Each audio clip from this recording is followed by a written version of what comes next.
Bem-vindos a mais um Vamos Pedalar, o programa que fala tudo sobre o mundo das bikes.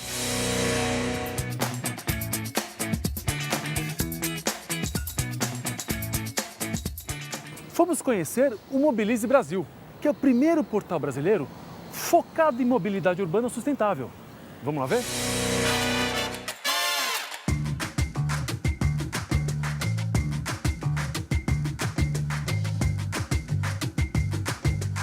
O Mobilize Brasil ele surgiu em 2011 a partir de uma iniciativa de um rapaz que se chama Rick Ribeiro. O Rick era um cara que tinha trabalhado, estudado fora do Brasil, tinha estudado na Espanha, morou em Barcelona e ao morar nesses países ele notou o seguinte, que a família dele de classe média só andava de carro.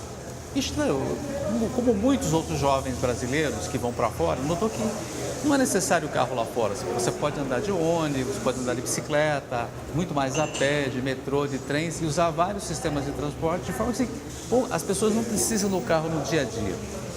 E quando ele voltou para o Brasil, ele foi morar em Recife, trabalhar numa consultoria internacional, foi para lá, passou a usar bicicleta, passou a usar transporte público e estava muito feliz da vida.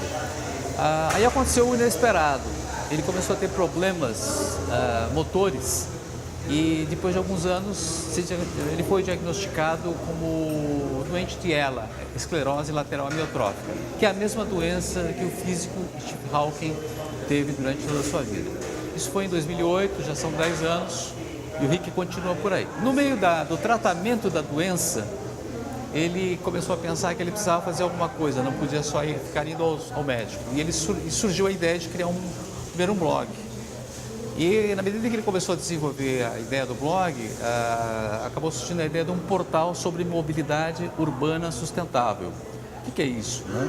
É você tentar imaginar todas as formas de mobilidade na cidade, de transporte urbano, de pessoas e de cargas, que tragam o menor impacto possível, que gerem emprego, que gerem benefícios para a sociedade, que movimentem a economia, mas que reduzam o ruído, reduzam as emissões de carbono, a ocupação do espaço público e que permitam que as pessoas possam circular, possam andar, possam voltar a ocupar a cidade. Bom, eu acho que reunir todas essas informações é um trabalho que tem que ser feito. Primeiro, como eu disse, é algo que ninguém fez até agora, né? Por outro lado, existe assim uma necessidade mesmo. A gente tem um retorno, um feedback dos nossos leitores, né?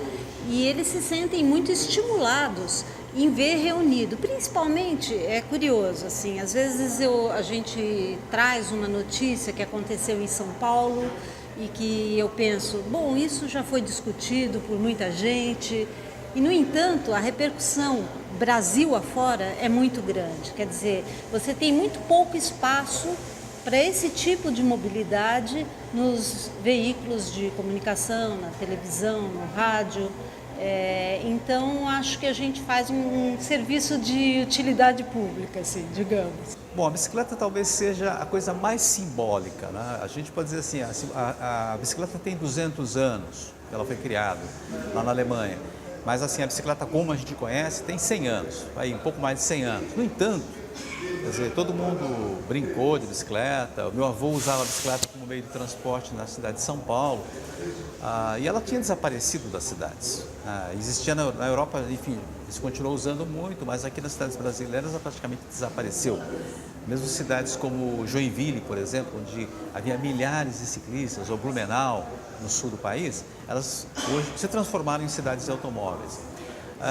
Mas ela é, sem dúvida, a maneira mais divertida de se transportar na cidade. Eu acho que o grande lance é esse, que você consegue, com o mesmo peso praticamente de um pedestre, quer dizer, você se sente um pedestre, porque a qualquer momento você vira um pedestre, você pega a bicicleta e sai andando pela calçada ou volta, você tem a mesma agilidade de alguém caminhando, mas você tem uma velocidade que é comparável à de um veículo motorizado em alguns momentos. A bicicleta, em primeiro lugar, a bicicleta eu acho que é o mais charmoso dos modos de se locomover, né?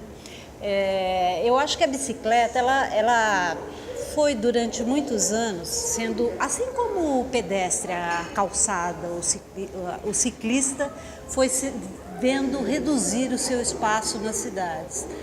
A entrada da indústria automobilística com muita força, as calçadas foram perdendo espaço e o ciclista mais ainda. Porque você dirigir uma bicicleta no meio de um trânsito como esse é uma coisa para poucos mesmo. As pessoas vão se intimidando, né? A falta de segurança para isso. No entanto, a bicicleta tem mostrado, né, ser um modo de transporte, né, não só de lazer, como durante muito tempo se passou essa ideia de que bicicleta é diversão apenas, mas ela tem se mostrado um modo muito eficiente de locomoção nas cidades. Dizem para pequenas distâncias, mas existe muita gente que ultrapassa todos os limites e atravessa, por exemplo, São Paulo, da Zona Leste até a Zona Sul de bicicleta e se sentindo bem, né?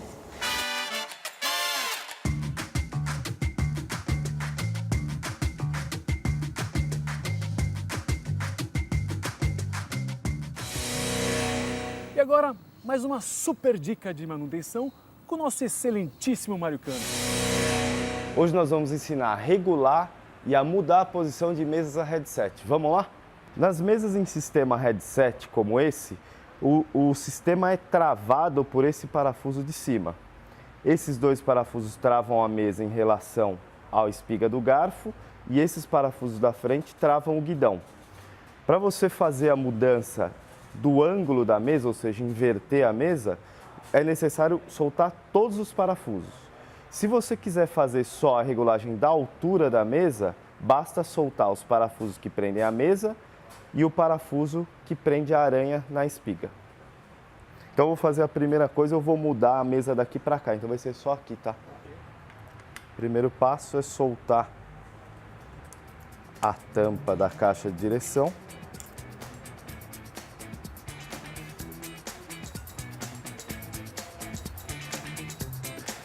Da chave, né?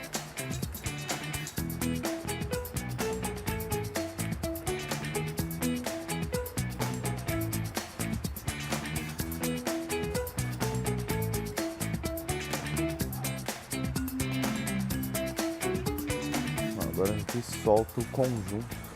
Tira aqui. Agora você seleciona quantos anéis espaçadores você quer modificar. Se você passar ele para cima, a mesa vai descendo. Então, no caso, a gente vai mudar 2.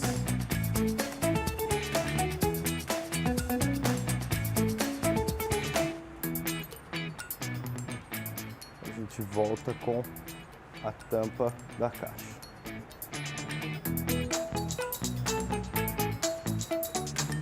Aperta razoavelmente até sentir o conjunto estar sem folgas e aí sim você aperta os parafusos que travam a mesa.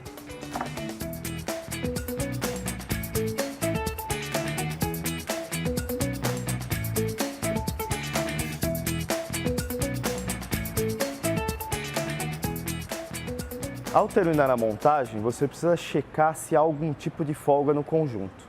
Você freia a bicicleta com o freio dianteiro, faz esse movimento e checa tanto na parte superior quanto na inferior se há alguma folga. Se houver uma folga nesse conjunto, você precisa apertar um pouco mais o parafuso da tampa da caixa de direção. E se ele tiver duro o guidão, difícil de você movimentar, você precisa aliviar essa tensão.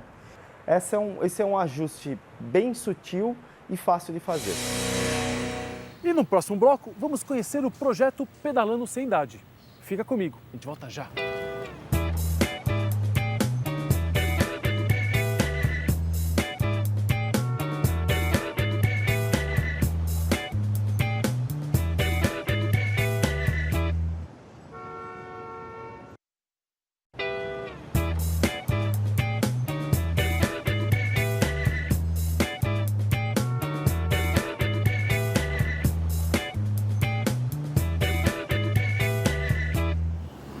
E agora, vamos bater um papo com Aldo Nakamura, do projeto Pedalando Sem Idade.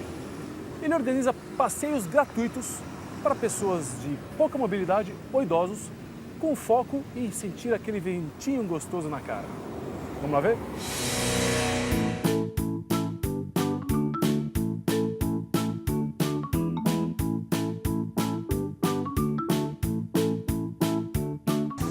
Assim, a gente que pedala pela cidade de São Paulo, o ciclista de uma forma geral, a gente sabe o prazer que a gente tem quando a gente toma o vento no rosto. E os idosos, a gente sabe que algum dia, na infância deles, na adolescência, eles também sentiram esse prazer. Só que quando você chega nos 70 ou 80 anos, você, de uma certa forma, você é obrigado a parar de andar de bicicleta por algum tipo de problema de visão, problema nas pernas. E levá-los a andar de bicicleta é uma coisa que traz de volta essa memória dessa sensação do andar de bicicleta. O Pedalando Sem Idade, na verdade, o Cycling Without Age, que é o nome da organização internacional, ela nasceu em Copenhague, na Dinamarca, no ano de 2012, agosto de 2012. O Ole Kassoff, que foi o fundador do projeto, ele ia andar de bicicleta todos os dias para o trabalho. E no caminho dele ele via um senhor sentado de frente a uma casa de repouso, só tomando sol e vendo as pessoas passarem de bicicleta.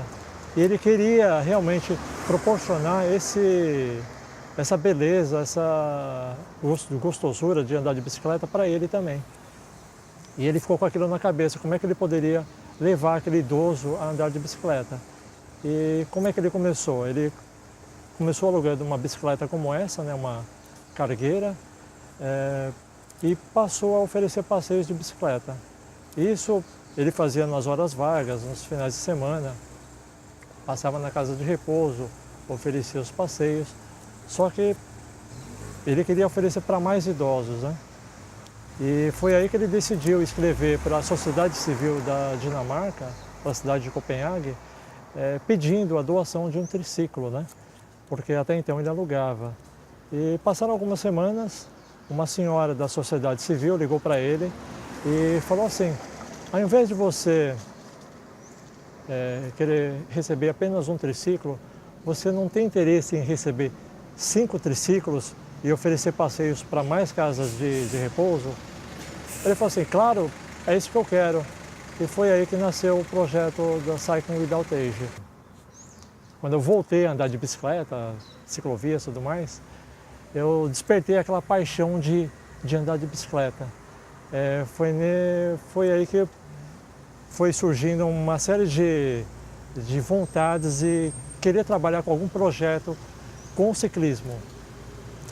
Aí em 2015 eu encontrei o projeto voluntário de oferecer passeios para idosos, né? Aí me associei ao projeto da Cycling Without Age, escrevi para o Ole Kassoff, ele prontamente entendeu essa minha vontade de querer trabalhar para o projeto, de trazer o projeto para o Brasil, e ele concedeu o uso de licença de marca, né, da Cycling Without Age. Em conjunto nós escolhemos o projeto, o nome em português, que ficou Pedalando Sem Idade. Começamos a trabalhar em conjunto, montando sites, redes sociais, tudo mais. E desde então eu comecei a visitar casas de repouso, uma coisa que para mim foi nova, fazer trabalho voluntário com idosos. A parceria Pedalando Sem Idade é excelente para nossos moradores, porque eles têm a oportunidade de sair, passar no parque, ver um pouco a vida social fora da casa. Porque é muito limitado para eles devido ao fato que muitos deles são deficientes físicos e têm dificuldades de andar.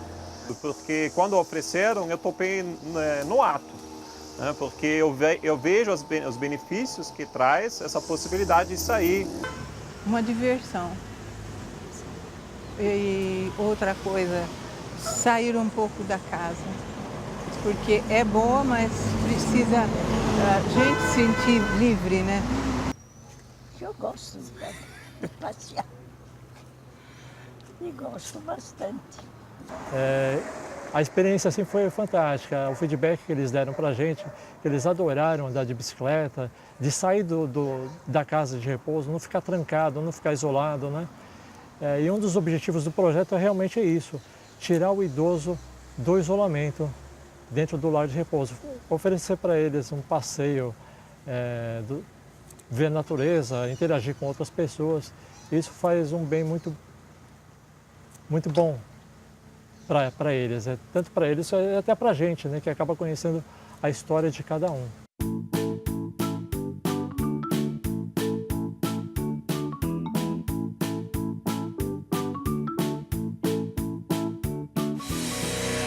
E agora vamos descobrir por que a Nubank investiu em infraestrutura para os Nubankers que vão trabalhar de bike. Vamos lá ver?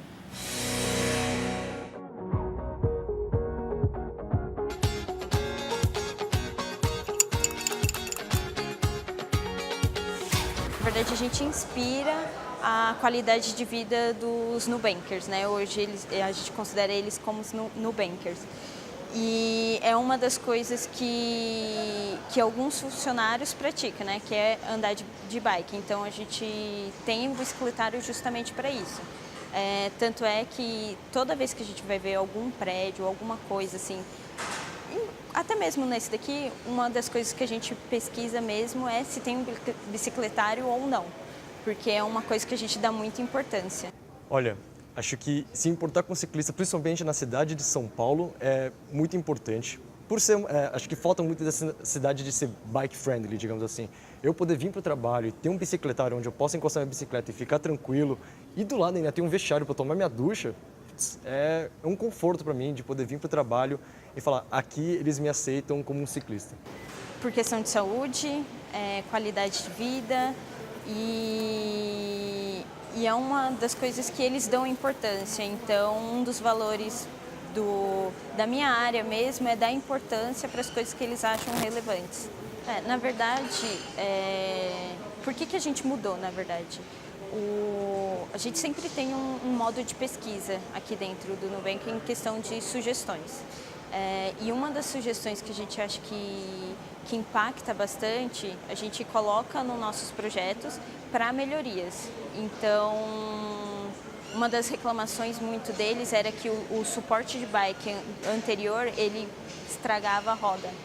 Então, a gente começou a pesquisar um suporte que seria adequado para as bikes e o número de suporte que tinha anterior era inferior ao número de pessoas que utilizavam bikes. Então a gente acabou aumentando o número de suporte para colocar, mudou o modo do suporte, né, que agora ele fecha no quadro, então aumentou o número de funcionários que não vinham justamente porque não tinha vaga onde colocar a bike. Para mim era ou pegar metrô ou pegar ônibus, e eu vi que demorava muito tempo e também tem a questão financeira, comparado ao carro obviamente bem menor, mas eu pensei, por que não juntar, né, a economia e o bem-estar da minha saúde? Então eu falei, vou andar de bicicleta. E aí perto de casa tinha uma loja de bicicleta, fui lá comprar e só felicidade depois disso. A ciclovia, ela foi feita, mas é questão de melhorias e educação.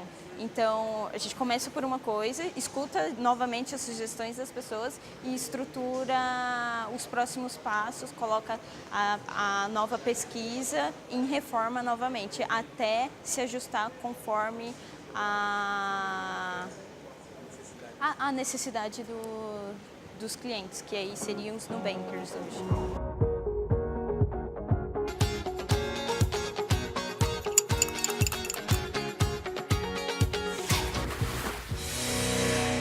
E depois do intervalo, nosso querido Vinícius Martins vai nos contar uma de suas aventuras. Fica aí, a gente volta já.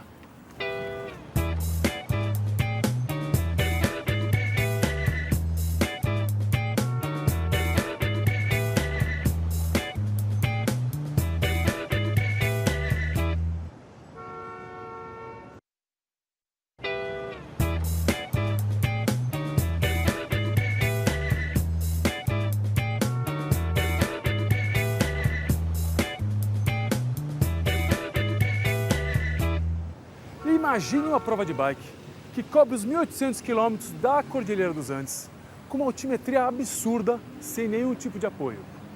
O Vinícius Martins foi fazer a Inca Divide. Vamos lá ver como foi?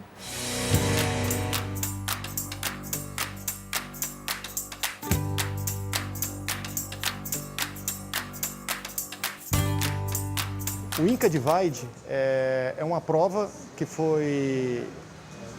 ela ocorre no Peru. Esse ano O ano de 2018, que foi a segunda edição, ela aconteceu somente no Peru. A primeira edição, que foi 2017, ela saiu de Quito, no Equador, e foi até Cusco, no Peru.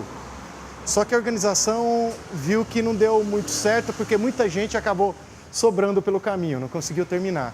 Então eles ajustaram a prova para que ela acontecesse com o mesmo grau de dificuldade, nos lugares mais bonitos do que a outra passou, mas de uma forma que é onde você conseguisse ver e aclimatar durante a prova. Então ela larga e chega do mesmo ponto. É uma prova que teve 1.700 quilômetros e ela sai do mar, anda um bom trecho no mar, sobe para os Andes, você fica nos Andes chegando a quase 5.000 metros de altitude por algumas vezes, depois volta para o nível do mar e volta para Trujillo, que foi a cidade de largada. A prova em si, ela, por ser América do Sul, a gente acaba tendo uma facilidade por conhecer o caminho ou o jeito das coisas, porque é muito próximo do Brasil. O Peru também é um país, vou dizer que do interior, um interior simples e acolhedor, que nem o nosso do Brasil aqui. Mas é uma prova que ela tem uma característica muito diferente, principalmente da que eu vivi na Europa, que foi a Transcontinental Race, porque ela chega a altitudes, até meu pleonasmo, altitude vai a muito alto. Aqui no Brasil a gente tem alguns pontos que você consegue pedalar até 2.000 metros de altitude, mas lá a gente, a partir do segundo dia até o meu sexto dia, eu baixei pouquíssimas vezes abaixo de 3.000 metros de altitude. E cheguei a 4.800, 4.850, 4.900 metros. Então, o que é difícil? Falta de ar. Você não consegue respirar. Você está acima de 4.000, você vai lá, a hora que está acima de 4.200, pedala 2, 3 vezes. Se você quiser beber água, esquece, vai ter que parar, beber água, respirar e continuar. Então, a gente não tem como treinar isso no Brasil. A gente não tem subida, não tem essa forma de aclimatação de altitude. E que talvez que tem no Equador, que tem no Chile, que tem nos Andes da Argentina e na Colômbia. A gente não tem aqui. Não adianta, não vai sofrer.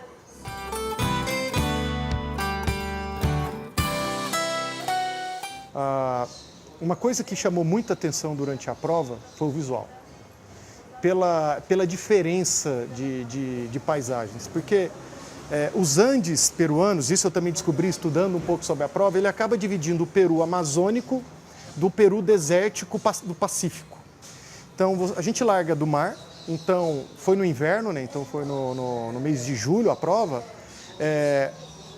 o lado é seco, tem bastante irrigação porque vem do degelo dos Andes, só que a hora que você sobe, você começa a ver variação de vegetação. Tem lugar que continua vegetação bem baixinha, outros lugares você passa por canyons que tem 1.500 metros de altitude, de onde você está até o rio que está lá embaixo.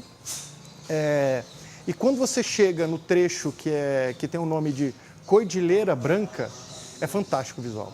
Porque acima de 5.000 metros é gelo, quase que eu poderia dizer gelo eterno, né? Porque o inverno deles não neva, mas é frio. E o verão, ou próximo do verão, quando vem a chuva que vem da Amazônia, ele acaba virando neve por lá na altitude. Então é lindíssimo. Você vê aquela faixa sem vegetação, alto, vê montanha para tudo quanto é lado. Como eu comentei, vales de 1.000, 1.200, 1.500 metros de profundidade e você lá serpenteando no meio das montanhas, no zigue-zague subindo. Então o visual, para mim, me impressionou mais do que o visual dos Alpes e de vários lugares que eu vi na Europa. Eu achei bem mais bonito. O Inca Divide, esse tipo de modalidade de ultradistância, eu não vou dizer que ele se popularizou, mas hoje no mundo tem crescido bastante a quantidade de provas em todos os continentes. Digo Austrália, digo Taiwan, Japão, na própria Europa, eu acho que se for contar, tem mais de 10 que tem acima de 1.500 quilômetros. Na América mesmo, agora a gente teve essa que eu falei, o Inca Divide mesmo que eu fiz, tem 3 nos Estados Unidos, mas eu nunca viajei e conheci a América do Sul dessa forma, fazendo uma prova de ultradistância autossuficiente. Então, assim, você tem uma facilidade pela língua espanhol, acaba sendo muito mais fácil da gente lidar falando português. Os gringos sofriam porque não sabiam falar nossa língua. E pela facilidade. Para ir daqui para lá é um voo barato, é um voo de 4 horas, é um país, comparado ao Brasil, que tem um custo para se alimentar muito barato, para se hospedar barato. Então, quando você compara o custo que você tem que fazer essa mesma prova na Europa, aqui eu acho que é 1/4, 1/3 do preço. Então, fica muito atrativo para fazer aqui e com algo que você não vive na Europa, porque lá não tem essa questão de altitude, lá é tudo bonitinho, tudo arrumado. Aqui não. Aqui você talvez, se você for pensar no interior, o sul-americano é muito mais hospitaleiro e muito mais simples, né? Então você vê na altitude as cholas, né, peruanas. Você não tem isso, você não vê isso muito no interior da Europa, que é muito mais moderno. Aqui ainda tem muito mais tradicional. Então é uma experiência que você vai viver, essa nesse caso só no Peru. Então foi diferente, foi interessante, foi bem interessante.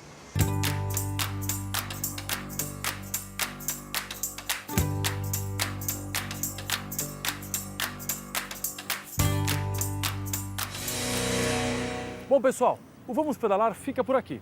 Mas semana que vem tem mais dicas de manutenção, reportagens, viagens e tudo sobre o mundo das bikes. Quer saber mais? Entre em tvcultura.com.br/programas/Vamos Pedalar. Fica comigo e vamos pedalar?